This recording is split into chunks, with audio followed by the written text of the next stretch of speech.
Selamat siang Bapak, Ibu, dan rekan-rekan sekalian. Boleh saya minta waktu 5 detik saja? Mari kita bayangkan, benda apa yang pertama kali kita cari saat bangun tidur? Hampir semua dari kita pasti menjawab, handphone. Bapak, Ibu, dan rekan sekalian, perkenalkan, saya Samyono dari Fakultas Hukum Universitas Saiful Muhammadiyah. Hari ini kita hidup di zaman yang serba cepat, Bapak Ibu sekalian. Mau makan tinggal klik, mau tahu berita tinggal scroll, bahkan mau tanya apa saja sudah ada AI atau kecerdasan buatan. Teknologi ini membuat hidup kita jauh lebih mudah.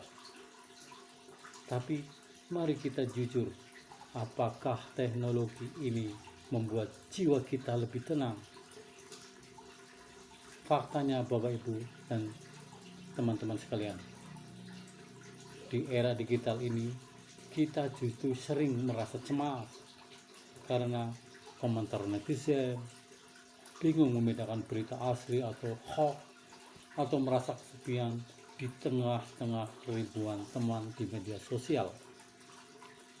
Disinilah kita sadar teknologi hanya menyelesaikan masalah fisik kita, tetapi tidak masalah batin kita. Itulah mengapa hari ini kita akan menjawab pertanyaan besar. Masih relevankah filsafat di era digital seperti ini? Bapak Ibu sekalian, kalau mau mendengar kata filsafat, apa yang terlintas di kepala? Pasti bayangnya adalah pemikir-pemikir Yunani kuno, berjanggut panjang, bahasa yang sangat berat, atau obrolan ngawang-ngawang yang bikin pusing kepala. Ada kesan bahwa filsafat itu ilmu kuno yang sudah kadaluarsa. Untuk apa belajar filsafat kalau sekarang zamannya coding dan logaritma? Ini adalah kesalahpahaman besar Bapak Ibu sekalian. Filsafat itu bukan sekedar menghafal teori para pemikir ribuan tahun yang lalu. Filsafat berasal dari kata philos dan sophia, yang artinya cinta kepada kebijaksanaan. Filsafat adalah seni mengajukan pertanyaan yang benar. Dan di era digital ini, semua orang berlomba-lomba mencari jawaban tercepat di Google. Tapi komputer terhebat apapun tidak bisa menentukan apakah jawaban itu bijaksana atau tidak bagi hidup manusia. Teknologi memberi kita kecepatan, tetapi filsafat memberi kita arah. Lalu, apa buktinya kalau filsafat itu masih sangat berguna hari ini? Ada 3 peran penting filsafat dalam kantong celana kita, teman-teman. 1. Filsafat menjadi rem dari gempuran hoax, supaya kita bisa berpikir kritis. Teman-teman, setiap hari kita menerima ratusan pesan di grup WhatsApp. Filsafat mengajarkan ilmu logika. Saat menerima kita heboh, filsafat tidak menyuruh kita langsung percaya atau langsung menyebarkannya. Filsafat melatih kita bertanya, dari mana sumbernya? Apakah ini fakta atau opini? Apakah menyebarkannya membuat manfaat? Ini adalah benteng pertama kita agar tidak mudah tertipu. Teman-teman, filsafat dapat menjaga kewarasan mental.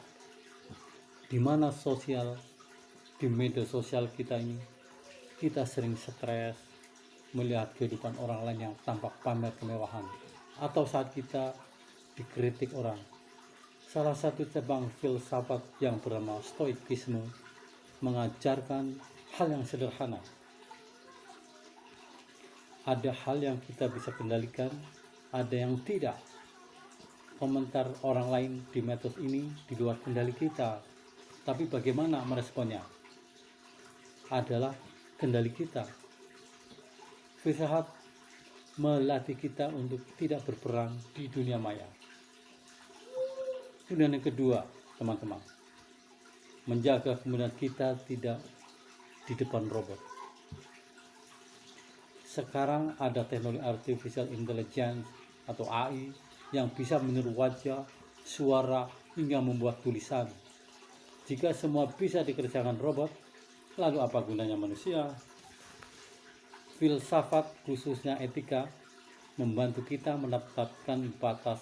Robot punya kecerdasan, tapi manusia punya nurani, rasa empati dan kebijaksanaan moral yang tidak akan pernah ditiru oleh baris-baris komputer. Sebagai kesimpulan, teman-teman, apakah filsafat masih relevan? Jawabannya, filsafat tidak pernah serentan dan sebutuh ini sebelumnya. Makin maju teknologi digital kita, makin butuh filsafat agar kita tidak berubah menjadi robot yang berjalan tanpa arah. Teknologi adalah pelayan yang sangat baik, tetapi dia akan menjadi majikan yang sangat kejam jika kita kehilangan kebijaksanaan. Filsafat memastikan kita memegang kendali atas teknologi, bukan sebaliknya. Jangan biarkan jempol kita bergerak lebih cepat daripada pikiran kita. Demikian presentasi dari saya, teman-teman. Terima kasih atas perhatiannya. Wassalamualaikum warahmatullahi wabarakatuh.